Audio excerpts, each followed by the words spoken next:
Welcome to the Metaphysical Journey. This is a look at the week ahead, beginning Monday, October 16th. This is just one perspective. And in all readings, please use your intuition in the cards because they will give you an individual message. This is a collective reading, so this can go in many different ways depending on the person or their situation. So always use your intuition and receive a message for yourself as well. So to set the tone for this, I'm pulling from the Elemental Oracle by Stacey DeMarco, and the card pulled is Growth, Plants. Now, when I pulled the rest of the cards that followed, what this card shows me, or what I picked up from it, I'll put it that way, is that this doesn't mean you're going to go out and buy plants or something. It's not that simple. This is about your particular growth. Where are you planted? Where are your roots? And what are you watering your roots with? What are you sustaining yourself with? And the next card that follows gives an idea of that, and that is intuition. This is about your intuition this week, of coming to terms with, are you listening and following your internal guidance system? Are you following your intuition? Are you doing things that will sustain you in that as you grow and ascend on your path, however you want to put that? So growth, plants, where are your roots planted and what are you watering them with? It should be intuition. So the very first card that comes up is a major arcana card, so let's pay attention to this one, and that's the High Priestess. Now, the High Priestess has been showing up in a lot of my readings. It used to be the Hierophant, and I think I complained about that so much, my guides finally said, okay, we're going to give you a break. So they gave me the High Priestess instead. Now, there's definitely comparisons. She's kind of the equivalent of the Hierophant, only she's different in that she brings in intuition. Now, on the Fool's journey, you start with Fool, which is 0, and then he meets the Magician, then he meets the High Priestess. He doesn't really meet the Hierophant until that's the 5th card in. And that's smart because the Hierophant is about structure and conformity and putting rules in place, those types of things. And in my life, personally, I have always associated that with the church because they lay down the law. They give you that this is what you will do, what you won't do, etc. Now, I bring that up because it's going to play a part in 2 other cards that are going to follow, definitely. So you need all the intuition that you can get as you move into scenarios where people are telling you this is how it needs to be. And so you base your decisions on that and you start to live your life according to that. And as a result, your life is not authentic to you. You feel totally out of sorts. And it's not working. Ultimately, you're not happy because you're not living your life the way that you feel it should be based on your intuition, your gut, your internal navigation system telling you, don't do this, don't do that, do what you feel is right for you. So the High Priestess, now when she comes forward, she brings duality and balance. It's a 2 card. And also she is showing up to let you know that there is something that's been hidden and it's going to be revealed. Now, what is that? Does that mean you're going to learn some big secret that you didn't know? I don't think so. What I really feel on this one is it's something that's been hidden inside of you and you haven't allowed it to come forward because you keep it suppressed for any number of reasons. So the High Priestess brings that hidden and unknown to the surface to be revealed. Now, the High Priestess is very much associated with the moon. And think about it, at nighttime, things aren't lit up as bright as in the daytime because it's just moonlight. So it's kind of more, there's more shadows, there's more darkness, and we can't see things fully. And also, the High Priestess is holding a scroll that you'll see, and that scroll has hidden knowledge, not hidden to her, but hidden to everyone else because it's rolled up. But the High Priestess brings that, and that knowledge, I believe, is her letting you know that you know what the answers are. You know the path that you should be taking. and you know what's right for you. So you need to listen to that. So I wanted to go a little bit deeper into this one. So I pulled another card for this one. And this is the Nine of Swords, another one that shows up quite a bit in my readings. And this is kind of the clarifier. So what's hidden? It's something that you're definitely aware of, because this card shows a person that they're not able to sleep and they're in deep thought. Now, this card can also represent, anxiety. It can represent depression. So that could be the state that you're currently in, is you're depressed. You're not happy. Things are not going how you want them to go, because maybe you're listening to others, you're doing what everyone else tells you should do, and you're not on the right path. You know you're not on the right path, but you don't know how to get off of it, and it's keeping you up at night. Now, on this card, and because it takes place at nighttime, again, we have just the moonlight. We don't have the full lighting of the sun, for example, to let us see things in their full light. We can't see everything. Part of the stuff is hidden in shadows. And also, it's a time of illusion, that perhaps in your mind, you're thinking about things and you don't see the full reality of it, because it's just hidden in illusion. And after a while, we start to believe that those illusions are real. And when we worry and have stress, our brain doesn't know the difference between reality and make-believe, and it produces all the chemicals for our body that correspond with that. So we can truly make ourselves physically ill and mentally ill by staying in our heads and worrying constantly about something. So the Nine of Swords is kind of an indicator that whatever it is you're feeling, whatever you're going through, it definitely has you in your head and you're giving it a lot of thought. So what's a barrier that you're facing? And this card is the Seven of Cups. Now, why would this be a barrier? Well, because you see a person there and there are 7 cups in front of them. And 7 is a number of wisdom and spirituality, assessment and reflection. So they're thinking about these things like, these are my options. What am I going to do? What am I going to choose? And it can be a barrier, because when you have too many options, it's hard to make that choice. Also, too, that you have 7 options, right? And I said that 7. I think there should be an 8th, actually.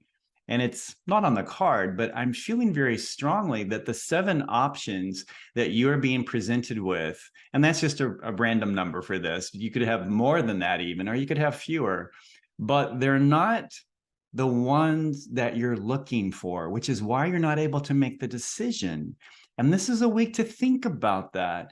What if there were an 8th cup? What would be in it? And these are cups presented to you, not necessarily cups you're presenting to yourself.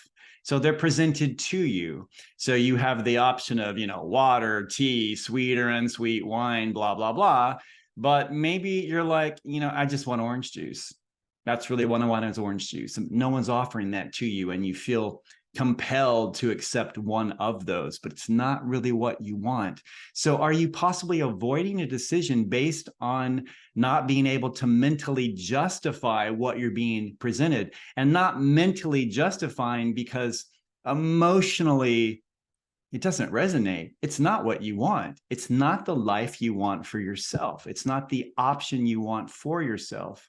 So what would that be? And let me ask you a question. If you went to sleep tonight and you knew that you had the love and support of everyone that matters to you, you had their love and support to make any decision that you wanted to make and to live your life however you wanted to live it, what would your life be like in the morning when you woke up?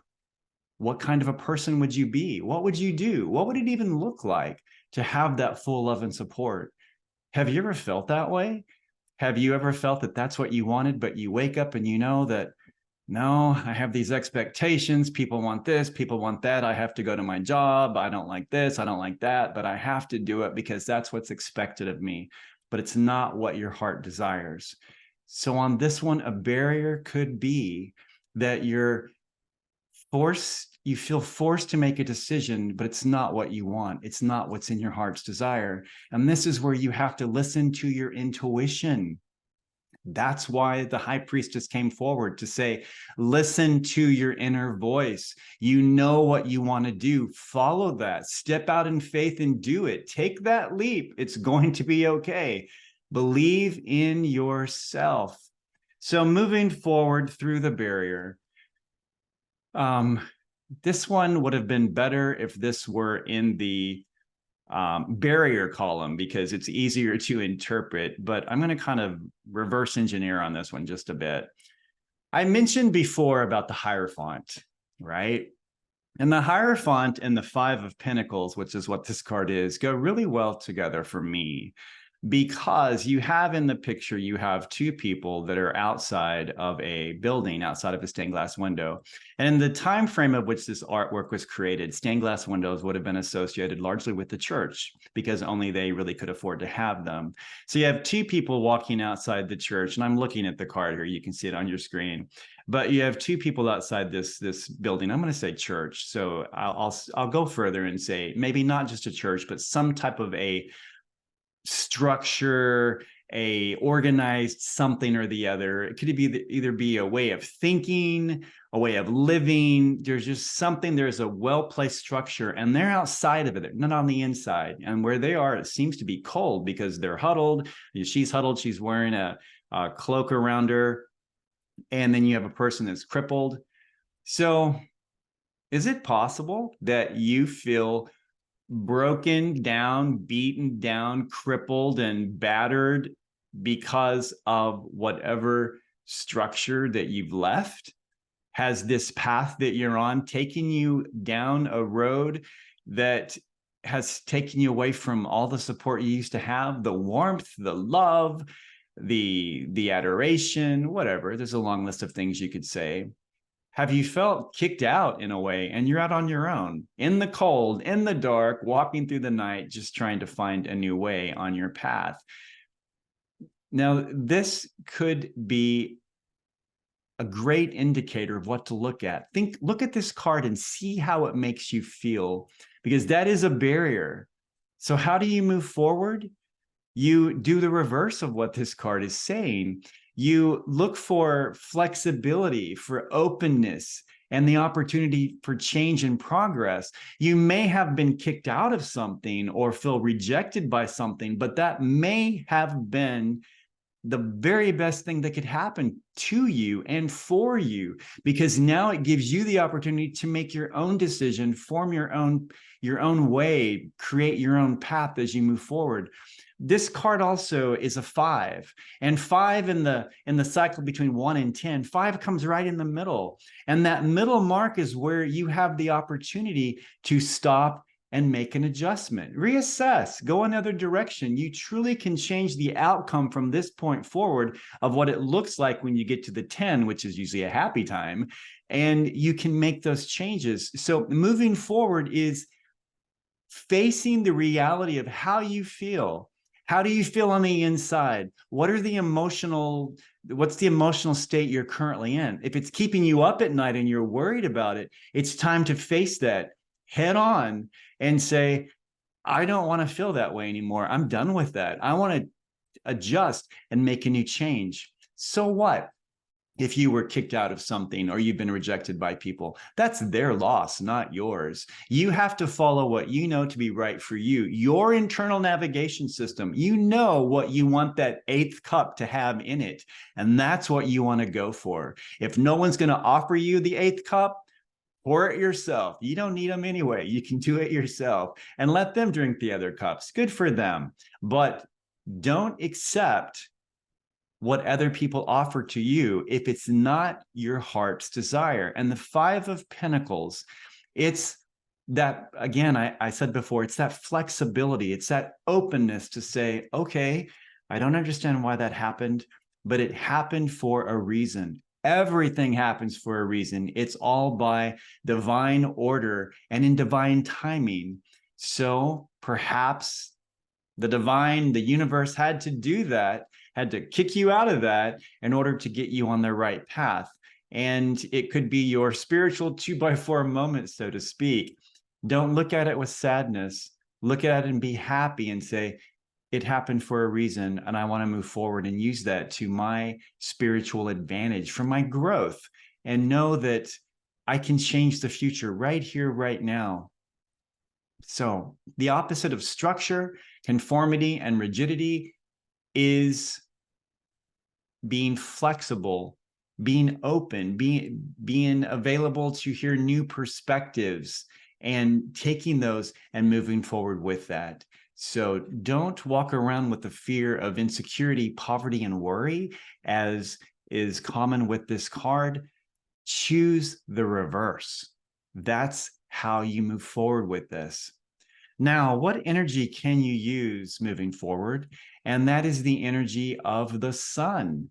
And this is a great one because the sun is a happy card, right? It's the sun, it's happy. And there, the child's smiling and everything is beautiful. But the sun, when it shows up in a reading, it can indicate a bright future, better finances, happier work life, better health, happier relationships, and a long list of other happy things depending on what you're looking for. It's a very positive card, and this is positive energy that you want to be thinking about and carry with you through this week. Think positive. Don't think about how you couldn't sleep last night because you worried all night. Whenever that happens and you wake up, you've had a 9 of Swords night, wake up the next day and try to go outside and spend some time in the sun and think about what you want your life to be. What could it be? What do you want? What's your heart's desire? And think about that and soak in that sun and allow those thoughts to germinate in the warmth of the sun. So one example on this card can also mean moving to a warmer climate. That's a great thing, right? I mean, who wouldn't want to live in the south of France or, sunny Spain? That's just, those are two examples, but it's changing your situation where you are, either physically or, more importantly, mentally. Change where you are and choose a warmer landscape in your mind to allow this creativity and these thoughts to grow, germinate, and water those with your intuition of you saying, I know what's right for me, and I'm going to go with what I feel. I don't care what everyone else says. I have to do what's right for me. So it shows, the sun shows that now it's very important for you to explore your creativity and plant the seeds of your dreams and allow them to grow. And that's really what this week brings forward. Now, much of this reading dealt with things related to the moon and things that are hidden or are just nearly revealed. But as you move forward with this week, know that those things, they may seem hidden, but they are inside of you, and you know that. And that's where your intuition comes in.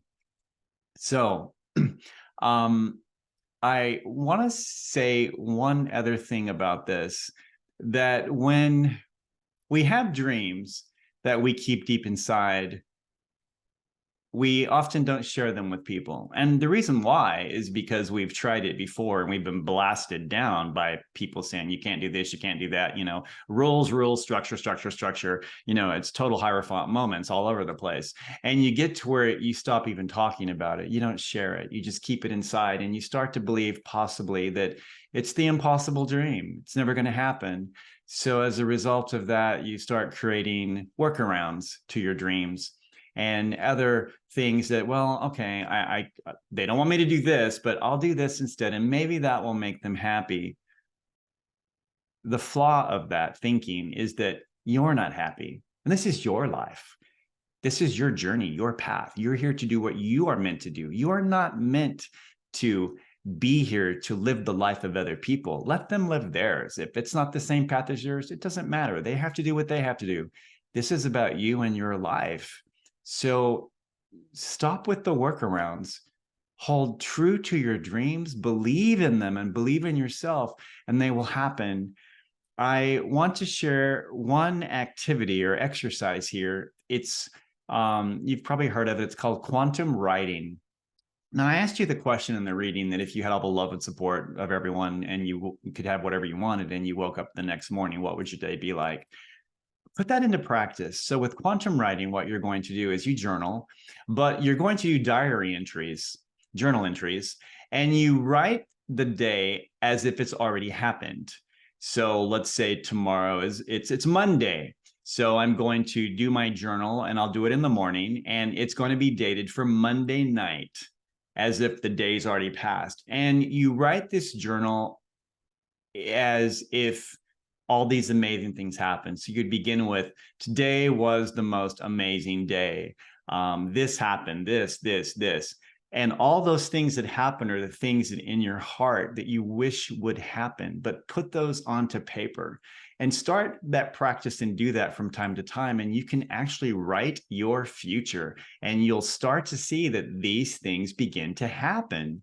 There's another method.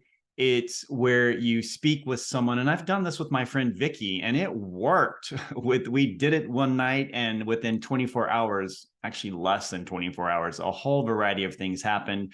And I was like, man, I wasn't expecting that. And that actually created a problem for me because I said these things, and it was like an interview where she says, hey, how was your day? And I said, oh man, it was the most amazing day. This happened, la, la, la, la, la.